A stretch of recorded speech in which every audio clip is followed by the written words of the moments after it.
know, Donald Trump has said that he wants to own or take over Greenland because, well, that's what I feel is psychologically needed for success. I mean, right now, you're a part of a delegation that is engaging in traditional diplomacy, reassuring an ally. You are doing what has traditionally been done for years and years in a crisis like this.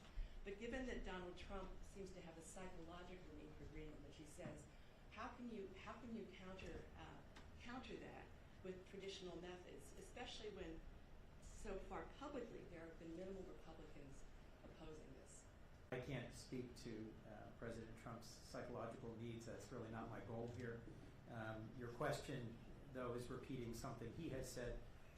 One of the things that's been made clear to us is that the people of Denmark are very anxious, are quite concerned, and the people of Greenland even more so. And that this current tone and tempo of statements about acquisition is not constructive. I think I speak for every senator and House member here in that we deeply value NATO, and that this 80-year-old alliance, this partnership, has been absolutely critical to the United States' security and prosperity and success. I was at the NATO summit, as was Senator Shaheen, Senator Tillis, and others. This was a remarkably successful NATO summit last year at The Hague. NATO has dramatically stepped forward.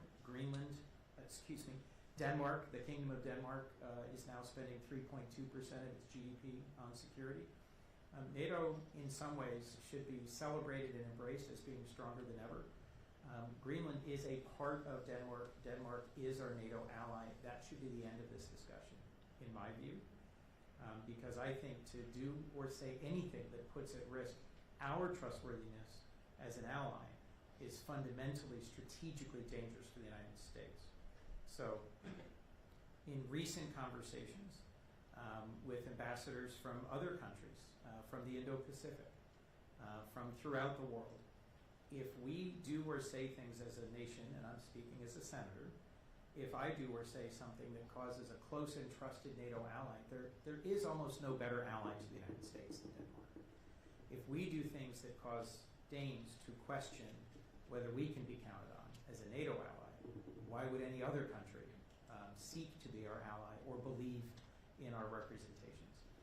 In terms of my psychological needs, knowing that the United States is a respected and trusted ally and partner around the world is a core part of what, speaking for myself, I'm trying to accomplish. And I'll let others in the delegation disagree if you do, but I think a lot of our security as a nation has rested on our being trustworthy. We're the Article 1 branch. We are having active conversations amongst ourselves about what is the wisest course of action. If nothing else, I think de-escalating the level, tone, and frequency of rhetoric around this and injecting some reality about what are the actual circumstances of the security threats. There are no current security threats to Greenland.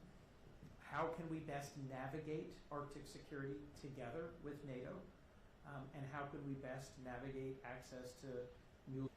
I will speak as the sole Republican that's standing here at this moment, because you have suggested that this is a partisan issue. Well, you're here, but support for our friends and allies, whether they be the Kingdom of Denmark or others, should not be a partisan issue. And I think it's going to be important for us as members, not as Democrats or as Republicans, but for us as members of Congress who have been here at this moment in time, to return to Washington to speak to all of our colleagues and those in the administration about what we have heard, what we have shared, so that there is, again, greater understanding.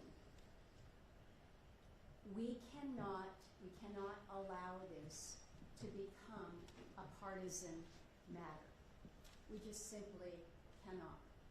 And I think the way that we keep it from being partisan is by full education, dismissing some of the assumptions that some may have, and then acting together.